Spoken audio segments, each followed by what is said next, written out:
No duelo brasileiro na Copa do Mundo de Clubes, melhor para o Palmeiras, que conseguiu aproveitar melhor a qualidade do elenco que tem. Botafogo, que até tem uma campanha até melhor que a do Palmeiras até esse jogo de oitavas de final, acabou não conseguindo se encontrar na partida. Acho que teve uma estratégia muito parecida com a do PSG e um cenário de jogo que não era tão parecido assim. Então acho que o Palmeiras tinha um plano melhor para o jogo e executou melhor esse plano. Acho que foi melhor o jogo todo e talvez até conseguiria ter vencido por um placar maior. Teve no fim uma pressão do Botafogo, mas tudo isso e como cada time chegou para esse jogo e se apresentou na partida, eu vou comentar agora aqui no canal. Para começar, vamos com as escalações e o Botafogo foi praticamente o mesmo time que enfrentou o PSG, com a diferença do Danilo no lugar do Gregory que estava suspenso, né? Então, as dinâmicas foram muito parecidas, era um time que ficou em 4-3-3, fechando principalmente o centro do campo. E o Palmeiras foi um time diferente. O Palmeiras até tem um sistema parecido de jogo. É curioso que o Palmeiras ele joga com essa linha aqui. Dá para chamar de 3-4-3 porque você tem 3, 4 e 3 na maior parte do tempo. Mas não dá para dizer que é tão 3-4-3 porque em vários momentos a defesa fica uma defesa de 4 com o Piquerez voltando aqui. E o Alan numa mesma linha do Estevão. Então fica um 4-4-2. Mas não é tão claro assim. É um time que muda bastante e tem muito mais como referência os atletas do que propriamente um sistema defensivo bem claro. Então a marcação do Palmeiras é muito por encaixe, então isso faz com que os posicionamentos da defesa mudem um pouco e às vezes parece que tem três zagueiros, às vezes parece que não. Por mais que o Giai jogue muitas vezes mais por aqui do que aberto, com o Alan voltando, é um sistema que eu chamo às vezes de meio torto, né? Porque ele não é tão igual, né? O Alan não faz a mesma coisa que o Piquerez faz, o Estevão não faz a mesma coisa que o Alan faz, e daí o Maurício também não faz, então é um pouco diferente. Cada um tem uma escolha clara de quem vai marcar, das funções e prioridades táticas dentro do jogo, mas não é tão igual assim, não é tão simétrico. O que às vezes é uma qualidade, às vezes não, mas no caso do Palmeiras eu acho que ele sabe aproveitar bem esse sistema. Agora a gente vai para linha de passes e zonas de campo. Acho que isso mostra como a partida foi uma partida muito disputada e muito truncada, né? Que nem o Palmeiras, ele teve muita troca de passes pelo lado, porque o Palmeiras em U, assim que o pessoal chama aqui, o Palmeiras não conseguiu atacar muito por dentro, porque o Botafogo, assim como fez como na partida com o PSG, fechou muito bem o meio. Então quando a gente olha aqui as zonas do campo em azul são as do Botafogo. E aqui é o campo de defesa do Botafogo. Olha como essa área do campo, o Palmeiras não conseguiu povoar. Mas aqui sim. Aqui também, aqui também. Então o Palmeiras ele tinha muita posse de bola aqui e ia circulando ela pelo lado do campo para tentar chegar no ataque. Isso funcionou em alguns momentos, em outros não. O Botafogo já teve bem mais passe por dentro entrando, porque o Palmeiras não é porque um passe aqui acaba entrando por dentro que o Botafogo está numa chance muito clara. O Palmeiras ele cerca de outra forma, ele usa outra maneira de defender. Então o Botafogo às vezes até consegue encaixar passes por dentro, mas nem sempre passes por dentro que vão quebrar muitas linhas, que vão gerar muitas jogadas ofensivas. O Botafogo até conseguiu avançar em campo quando conseguiu criar boas tabelas, mas não foi um padrão no jogo. Aqui é o Botafogo contra o PSG. 3-3, sempre com alguém saltando na bola, assim, aquela coisa de marcação por zona, com cobertura e fechando as janelas, principalmente as janelas do meio. Quando a gente vê isso aqui, dá pra ver que funcionou de novo. E aqui, olha só o posicionamento como é bem parecido, né? Esse jogador vai saltar aqui, o Igor Jesus aqui, 3. Então, é bem parecido. A dinâmica é muito igual, mas eu acho que são jogos muito diferentes, né? Eu acho que o Palmeiras, o Botafogo podia ter saído mais, podia ter agredido mais, porque o Palmeiras não tem a mesma qualidade ofensiva, o mesmo toque de bola do PSG. O jogo é muito diferente. O Palmeiras é um time bem diferente do PSG. Mas o Palmeiras acabou tendo muito mais a posse de bola do que eu achei que ia ter no jogo. Que teve momentos que o Palmeiras tinha muitas sequências de posse de bola. É que o jogo teve fases dentro dele e teve a fase final ali na prorrogação que foi diferente. Mas o Palmeiras, em boa parte do tempo, teve bastante posse de bola. O Botafogo não foi um time de ter posse de bola na partida. E onde que o Palmeiras levou vantagem? Ele gerou vantagem e teve muito volume de jogo, assim como teve no jogo contra o Porto. Eu acho que teve bastante coisa parecida do Palmeiras nesse jogo com o Porto e superioridades parecidas, que é a marcação alta do Palmeiras que funcionou muito bem. O Palmeiras conseguiu marcar alto muito bem e atrapalhar demais a saída de bola do Botafogo, que impediu muito o Botafogo de chegar com qualidade no último terço. E o Palmeiras conseguiu prevenir muito bem os contra-ataques. Se o Botafogo estava posicionado assim para contra-atacar, o Palmeiras estava posicionado com muita capacidade de matar os contra-ataques depois. Eu até vou mostrar aqui mais ou menos o que o Palmeiras fez, mas o Palmeiras conseguia ter muita noção de quais iam ser as rotas do Botafogo e congestionar elas para ficar muito difícil o Botafogo criar uma jogada de contra-ataque. E por último, ele forçava tanto os erros na marcação alta como na prevenção de contra-ataques. Então, o Botafogo errou demais e o Palmeiras ficou forçando esses erros do Botafogo para o jogo dele não fluir. E funcionou. Então, quando a gente vê aqui, essa é uma saída de bola do Botafogo, os jogadores do Palmeiras marcando os passes aqui, os passes de lado e muito de trás nem tanto. Mas o Richard Rios era sempre quem saltava mais agressivo na caça, na pressão. Eu já mostrei aqui no vídeo do Palmeiras e Porto que era ele que fazia isso e deu muito certo nesse jogo de novo.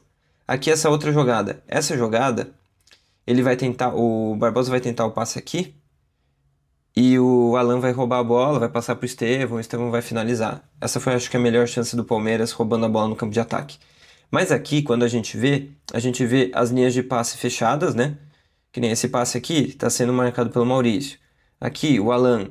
Aqui não tem ninguém próximo dele, mas como o Richard Rios ele sobe a pressão, ele marca tanto a bola como a linha de passe aqui.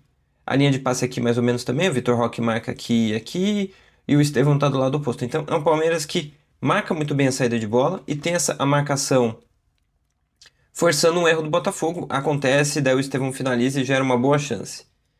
Então, é um Palmeiras que sabia muito bem como pressionar, sabia muito bem quais eram as rotas do Botafogo. Isso ajudou muito o Palmeiras a pressionar.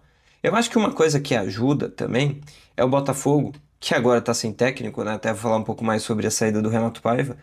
É um técnico que não está há muito tempo, então é um time que às vezes mostra algumas coisas de início de trabalho. É um time que às vezes tem uma forma de jogar, mas não tem tantas rotas de saída, não tem tantas escolhas, não tem tantas estruturas de jogo como o próprio Palmeiras tem, né? Porque o Palmeiras tem um técnico há mais tempo. Então, aqui é uma jogada de contra-ataque.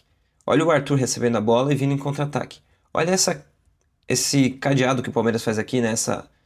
Esse bolinho de jogadores que faz em volta dele. Tem 5 jogadores. Claro, o Savarino aqui está super livre. Mas ele não consegue passar a bola ali porque ele está totalmente fechado, ele não tem essa visão. O Igor Jesus aqui também está marcado por um e tem outro na sobra. Então o Palmeiras que voltava muito rápido e conseguia matar muito bem os contra-ataques do Botafogo. E isso fez com que o Botafogo se visse em criar pouquíssimas chances no jogo de contra-ataque, sendo que é uma qualidade muito boa, e foi assim que fez o gol contra o PSG, que tinha as rotas menos calculadas e menos travadas naquele jogo. Então o Palmeiras soube fazer isso muito melhor do que o PSG. E aqui o Estevão, né? O Estevão foi bem ou foi mal no jogo? E por que ele começou como ponta esquerda? Primeiro, o Abel sabia que o Botafogo ia fechar bem o meio. Então, uma escolha interessante era usar bem o lado do campo. E quando o Estevão joga na direita, ele vem muito por dentro para criar jogadas para o pé bom. Quando ele joga na esquerda, ele busca mais linha de fundo, ele busca mais um contra um com largura, com profundidade. E acho que era isso que o Abel queria. E eu acho até que funcionou. Se a gente olha aqui em vermelho, é onde ele recebeu a bola. E ele recebeu a bola praticamente só aqui nessa parte esquerda do campo. Até mostrar um outro momento aqui, as diagonais longas, como elas funcionaram nesse jogo. Como acho que o Palmeiras poderia ter aproveitado melhor isso. Então a ideia era aproveitar bastante isso daqui, para depois o Estevão poder vir para a esquerda, para a direita, poder aproveitar o jogo. E depois o Paulinho até vai ter uma outra história sobre isso, e como o Paulinho também jogou aberto. Mas eu acho que o Estevão não foi mal. Eu acho que o Estevão talvez não decidiu tão bem as jogadas. Por mais que ele tenha feito um gol que foi anulado, né, numa diagonal curta, que ele finaliza, depois ele pega o rebote, finaliza de novo e faz um gol. Mas isso é anulado, porque no primeiro momento ele está impedido. Mas eu acho que ele fez um bom jogo. Eu acho que ele criou bastante opções para o Palmeiras, ele avançou bem em campo. Se a gente vem aqui para esse mapa de avanço de campo, né, nas chances do Palmeiras, a gente tem o Piquerez, o melhor do jogo, o Montoro do Botafogo. O Montoro entrou muito bem, acho que o Montoro pode até ser titular desse time. Então o Piquerez foi bem nisso e o Estevão foi bem. Você pode ver que com passe ele foi bem, com corridas ele foi bem. Então não dá pra dizer que o Estevão foi muito mal. Mas ele precisou sair por um aspecto muito mais tático do que técnico. Então, quando a gente vem aqui para esse mapa do Botafogo defendendo o PSG, é muito claro que o Botafogo se fechava bastante num setor e deixava o outro livre, porque ele balançava. Então, contra o Palmeiras, aconteceu a mesma coisa. Olha a inversão aqui do Rios para o Estevão. Esse é o lance que vai sair o gol, que depois ele está impedido, mas olha como isso possibilitava o Estevão a receber uma diagonal longa, que é uma inversão de jogo, e depois ele ficar no 1 contra o marcador. Aqui ele vai levar melhor, finalizar, e depois fazer o gol. Mas aqui é um outro momento do Estevão no 1 contra 1. Aqui, na verdade, fica até um 2 contra 1, porque o Piquerez vem aqui, vai cortar essa jogada aqui e vir para cá. Depois ele vai fazer um cruzamento, o Vitor Roque vai dividir aqui na primeira trave e quase que vai sair o gol. Então, foi uma jogada bem trabalhada do Palmeiras. Só que eu acho que foi pouco usada. Eu acho que o Palmeiras podia ter usado mais essas inversões para deixar o Estevão mais no 1 contra 1. Tudo bem que o Botafogo foi entendendo isso e foi melhorando um pouco. Mas se a gente vem para esse lance aqui, isso aqui é no segundo tempo já. Então, acho que era algo que o Palmeiras podia ter aproveitado melhor. E aqui é o Paulinho. Por que que o Paulinho entrou no jogo e como é que o Paulinho entrou para sair o Estevão? O Estevão, ele é um jogador que não tem tanto esse aspecto defensivo, né? Até por ser mais magro, por ser um jogador de muita velocidade na frente, muito drible, é até um pouco de desperdício você recuar muito ele para marcar atrás. Então, você precisava ter um outro jogador para fazer isso. E quando você tem o Paulinho e o Estevão jogando juntos ao mesmo tempo no ataque, você perde um pouco dessa agressividade na marcação-pressão. Então o Abel achou melhor não ter o Paulinho e o Estevão ao mesmo tempo, porque é diminuir muito a pressão. Então ele preferiu colocar o Luigi, que é um jogador que tem um pouco mais de encaixe de marcação, é um jogador que volta um pouco melhor. E era uma dupla que era curiosa, porque o Paulinho muitas vezes ficava no meio para não pressionar, porque ele não consegue pressionar muito, ele tem problema na perna, então ele não consegue, ele sente muita dor, ele não consegue correr tanto. Então ele ficava às vezes muito pelo meio para não marcar, só fechar linhas de passe, e o Luigi voltava para marcar. Só que na hora de receber a bola, não. Na hora de receber a bola, o Paulinho abria, porque ele tinha que estar numa zona de mais espaço para ele receber, e depois ele podia até vir pelo meio. Mas a escolha de ter a saída do Estevão foi essa, porque o Estevão até estava jogando bem, mas não estava conseguindo decidir tão bem. Eu acho que a tomada de decisão dele não estava tão boa. E o Paulinho tem uma tomada de decisão melhor, então ele preferiu ter o Paulinho para decidir e não o Estevão, e ele colocou o Luigi para ajudar o time a marcar um pouco mais. Então, quando você vê o Paulinho, você vê esse posicionamento um pouco mais aberto, porque aqui ele teve uma mudança, né? Quando ele entra mais pela esquerda, daí depois quando entra o Facundo Torres, ele fica mais pela direita. Mas com bola. Sem bola, ele ficava bastante pelo meio e não marcava muita gente, ele mais fechava a linha de passe. Então, você vê as jogadas dele, então por essa ponta e por essa ponta. Aqui é a jogada do gol. Mas ele fazia jogadas pelos dois lados. Aqui tem uma finalização direta, né? Ele recebe uma bola aqui do Gustavo Gomes e chuta por cima. Mas ele foi um cara que entrou muito para escolher os caminhos do ataque, né? Eu acho que o Palmeiras às vezes tem muito volume, mas não escolhe tão bem como vai atacar, né? Ah, eu tenho volume, eu cheguei às vezes até no último terço. E agora, o que que eu vou fazer? Vou cruzar, vou finalizar, vou cortar pro meio e chutar. E eu acho que o Paulinho tem uma capacidade boa para decidir. Ele consegue decidir rápido, consegue decidir muito bem e ser muito decisivo. Ele faz gols entrando durante o jogo, jogando pouco tempo. Então é um cara que tem bastante essa noção e ele teve de novo isso. Ele ia pro lado do campo para receber, mas vinha pro meio para ser mais decisivo. E aqui a gente vai para a jogada do gol. É o Richard Rios ganhando o meio de campo aqui. Aqui você tem 4 jogadores do Botafogo, né? O Rios aqui praticamente sozinho, nesse setor, micro setor aqui, né? E aqui já tem o Paulinho para receber a bola. E o Mike aqui que vai ser importante também nesse lance. Daí a bola vai no Paulinho. E o Mike que vai fazer a ultrapassagem aqui. E o Mike vai atrair o Cuiabano para gerar uma situação um pouco melhor para o Paulinho. Teve até uma jogada bem parecida com essa, do outro lado do campo e com o Paulinho na esquerda. Que o lateral também passa e arrasta, ele corta para o meio e finaliza. Então é uma jogada que o Paulinho gosta de fazer e que o Palmeiras teve um certo padrão de fazer isso. Até aquela jogada do Estevão que eu falei agora, é o Piquerez passando, só que ali o passe entra ali mesmo, né? Então aqui a jogada vem para ali, o Cuiabano vem para cá, então ele tira a cobertura das costas do Marlon. Aqui tem outro jogador marcando, mas ele não marca tão de perto, ele marca um pouco mais longe. Aqui também é prorrogação, né? Então o jogo ele vai criando outros cenários e outros ritmos durante a partida. E numa prorrogação, às vezes a marcação fica um pouquinho mais frouxa, até porque o jogador está mais cansado.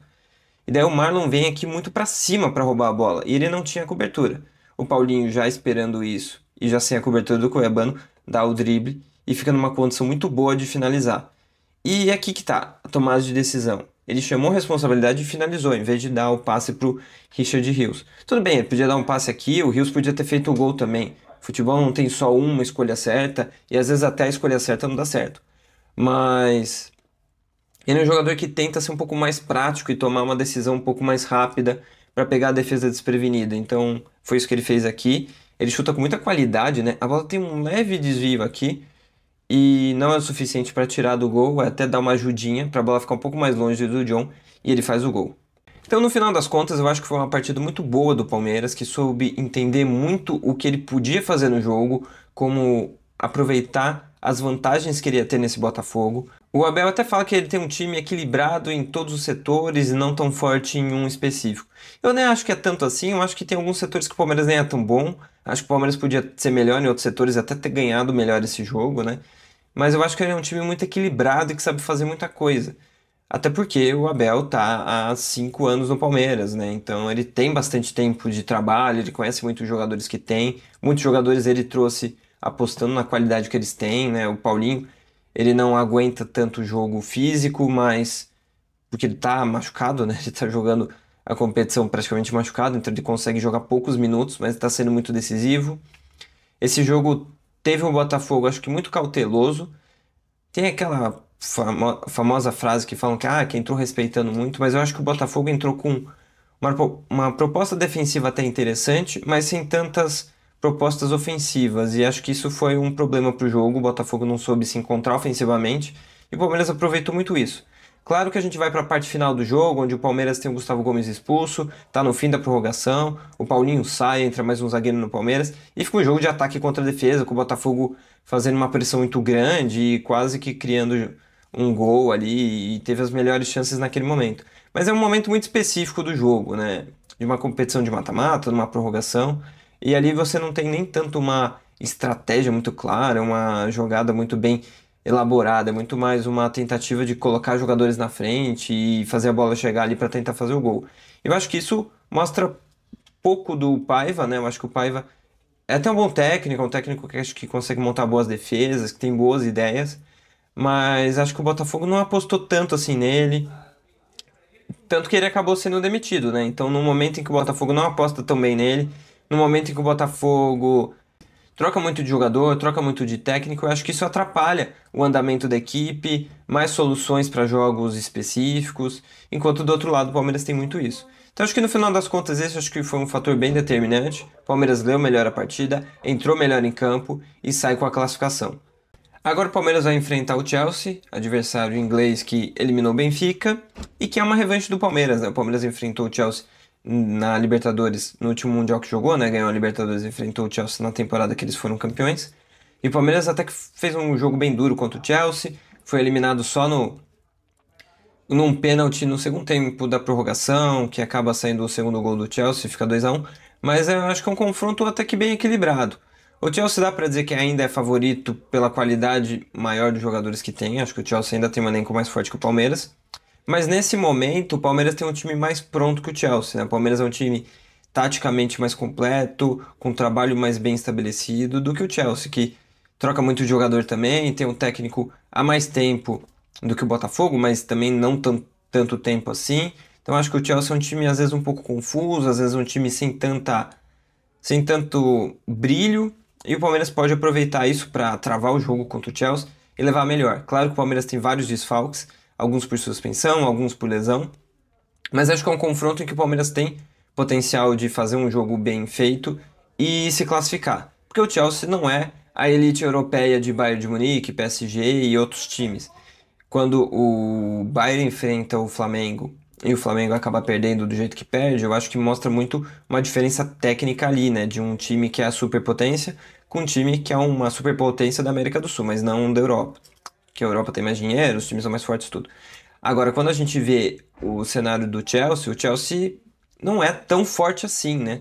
Em relação à elite europeia, ele é bem mais fraco. Sei lá, se ele enfrentar o Bayern, o Bayern é super favorito num jogo contra o Chelsea. Então a gente tem um cenário bem diferente aqui nesse caso.